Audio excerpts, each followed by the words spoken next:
This is my 2000 Lexus LX470 that I've owned for just over a year. So I figured I'd tell you guys about my ownership over the past year, the ups, the downs, whatever placed, what my future plans are. Let's get into it. I bought this last February of 2024. It had 243,000 miles on it. It now has 258,000 miles. Surprisingly, it is my daily driver. I've taken it on 2 long trips, but I haven't put that many miles on it. Also, it is really dirty right now. I apologize. I haven't had time to clean it. It's a beautiful day today, which I should take advantage of. So if you see that it's really dirty, it just hasn't been washed in a while. The cost of ownership over the last year of my Lexus has been very affordable. I haven't had any hefty bills come through other than the steering rack that needed to be replaced. Wasn't afraid to shell out that money as that's something that's important and needs to be done. My good friends at Mill Creek Overland took care of that for me. Little change of scenery here. We just got kicked out of the last location for filming, so if you notice anything different, that's why. We'll move on to what I was talking about. We have 3 things we're going to be doing to this next. It's going to be the CV axles because they need to be replaced. Front brakes, they are going bad, so those need to be replaced. Then I have a diff drop that's going to be installed in the front. I forgot to mention this, but in addition to the steering rack being replaced, I replaced the radiator on this myself, which the easiest thing I've ever done on a vehicle. It took me maybe 30 minutes, 40 minutes to do, but that is one thing I did replace in addition to the steering rack. Talking about things that need to be replaced, moving to the interior, this did happen several months after I bought it. You know, it's not a big deal. It doesn't bother me. This is a common problem with these things. Usually it happens here first, but this is still in great shape. All the other seats are in great shape. This thing is, it just needs to be recovered eventually. If you guys have any resources for that, anybody that you like to use, companies, put them in the comments section. I'd love to know who I can reach out to get this fixed. But that is one thing that tends to happen. It is what it is. We're gonna talk about some things I like and some things I don't like. There's not much I don't like. This thing is awesome. It is an absolute tank. It's very reliable. It has not let me down. Knock on wood. It's been great. It's been reliable. I love it. We'll talk about the things I don't like. It is 25 years old. It's starting to show its age. Like I showed you on the seat, you come in here. I don't know if this is a LX470 Toyota thing. This thing has popped out. So now that's loose. But what tends to happen is when I want to roll my windows down or up when they are down, they tend to not work. They work now, but my wife who's filming right now can attest there's been times where it's even raining or we're about to go through a drive-through. The windows just don't go down. I'm assuming it has something to do with these wires right here, because whenever I need to go up or down, I fidget with them and it works. So it's starting to show its age there. This isn't a huge deterrent for me. It doesn't really bother me.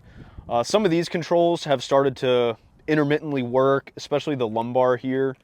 It occasionally does or does not work. So those are a couple things that start to bother me. And then as we move back here,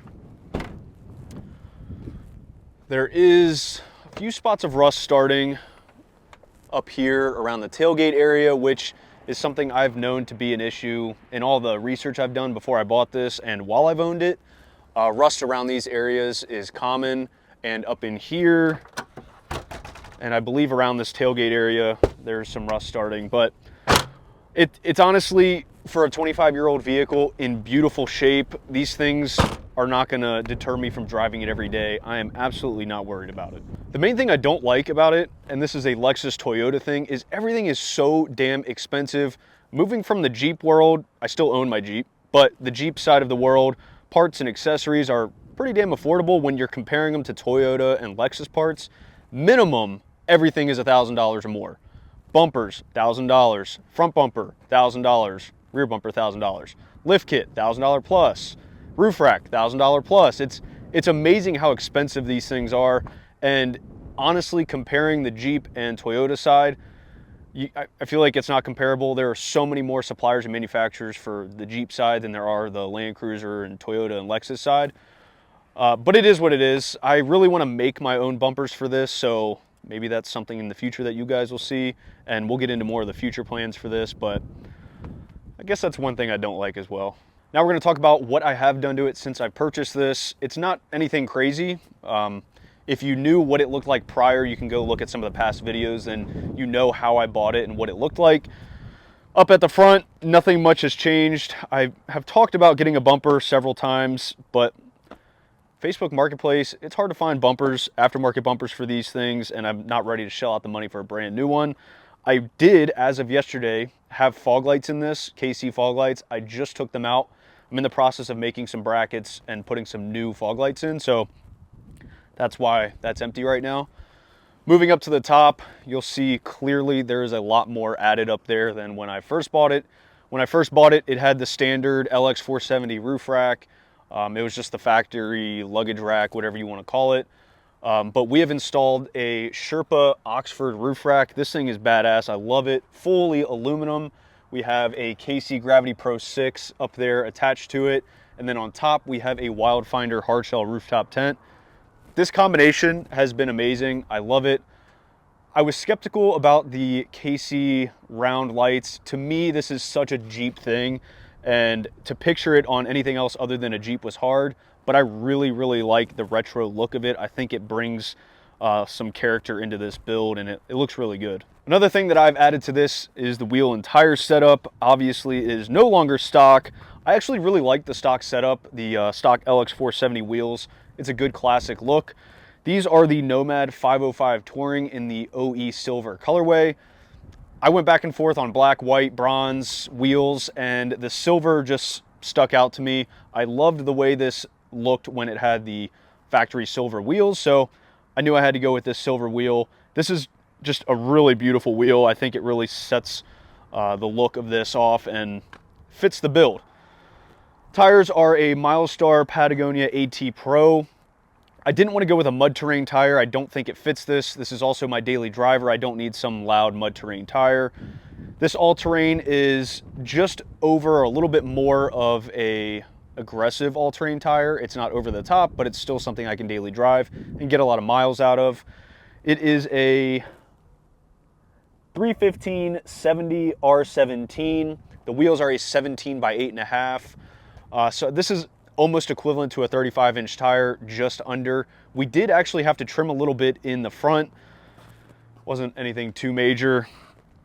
We just cut some slits in the pinch weld, hammered it back, and then cut some of the plastic, and we have zero rubbing issues. But wheel and tire combo has been great. I love the look of it. Also, side note, if you guys see this right here, it is actually wood. You can come closer and get this, but it was like this when I bought it. It was actually painted black, and I didn't notice, but this is wood. If you guys have a part number for where I can get the actual rest for this wiper, please let me know, because that just looks really janky. But we'll move on to the next thing that is an upgrade for this setup that I'm really looking forward to. Back here we have my beautiful Iceco 58 quart APL 55 fridge freezer combo. I'm very excited about this thing. It is awesome. It is a great addition to the back of this thing, especially for camping. I've come from the cooler world. I've transitioned into, this is like the Taj Mahal, coming from like styrofoam coolers to just generic plastic coolers, and now I have this that I can eat ice cream out of it when it's 90, 100 degrees outside and I'm camping. I can have ice cream. How badass is that? So we'll talk about this thing and what I'm going to use it for. So like I said, this is the 58 quart APL 55 from Iceco.